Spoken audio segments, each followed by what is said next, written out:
Et voici le journal en détail. Le président Fattah el-Sisi a visité aujourd'hui le siège de l'académie de police et assisté aux évaluations des étudiants candidats à l'académie. Le ministre de l'Intérieur, le général Mahmoud Tawfi, a accueilli le président à son arrivée à l'académie. Lors de sa visite, le président a insisté sur le fait de choisir les étudiants appropriés afin d'améliorer leurs compétences au niveau des affaires policières. Le président el-Sisi a tenu à discuter avec les étudiants des questions intérieures, régionales et internationales. Il a souligné le rôle principal que joue la police pour protéger la patrie du danger intérieur, tout en appréciant les grands sacrifices que les policiers ont présentés lors de ces dernières années pour éradiquer le terrorisme. Le président Fattah el-Sisi a souligné la nécessité de poursuivre et d'agir sérieusement pour parvenir à un cessez-le-feu à Gaza en assumant la communauté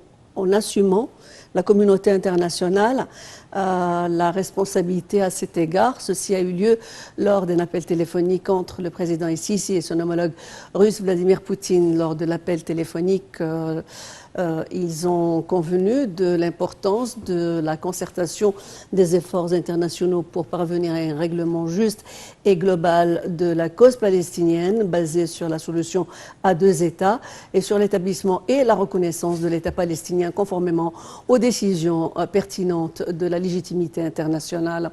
Le chef de l'État a également souligné les efforts et les communications de l'Égypte pour un cessez-le-feu afin de protéger les civils et d'empêcher une nouvelle détérioration des conditions humanitaires tragiques à Gaza.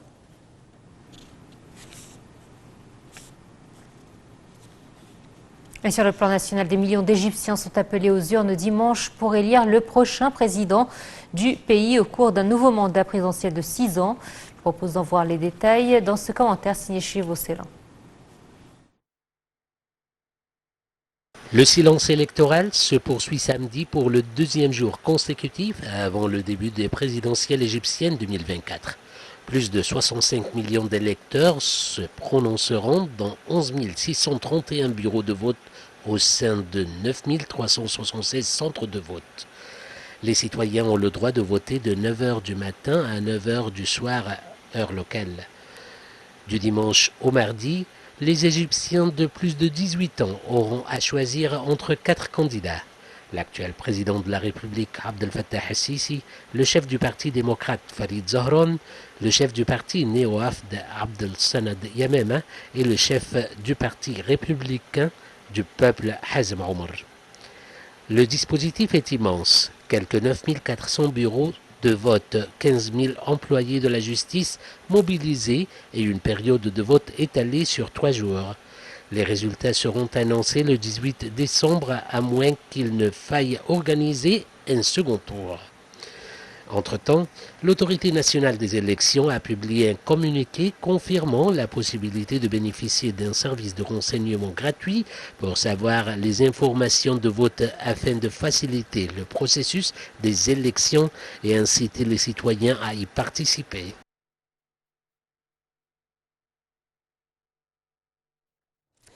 Le chef de l'autorité nationale des élections, le conseiller Hazem Badawi, a appelé le peuple égyptien à participer positivement en votant aux élections présidentielles qui commencent la phase de vote interne demain et se poursuivront pendant 3 jours. Le chef de l'autorité nationale des élections a déclaré que l'Égypte est le seul pays où le processus électoral est soumis à un contrôle judiciaire complet, soulignant que l'autorité a développé de nouveaux moyens pour les personnes handicapées afin d'exprimer leur volonté.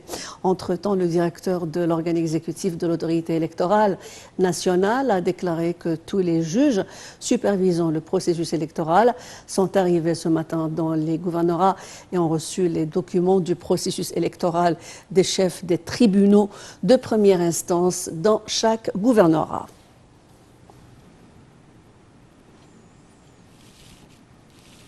Le ministre de l'Intérieur, Mahmoud Tawfi, a tenu une réunion avec ses assistants et s'est également réuni via visioconférence avec les directeurs de la sécurité et les chefs des organes de sécurité dans leur siège à travers la République, et ce pour suivre de près le plan de sécurisation des élections présidentielles qui se tiendront donc à partir de ce dimanche 10 décembre et ce jusqu'au mardi 12 décembre.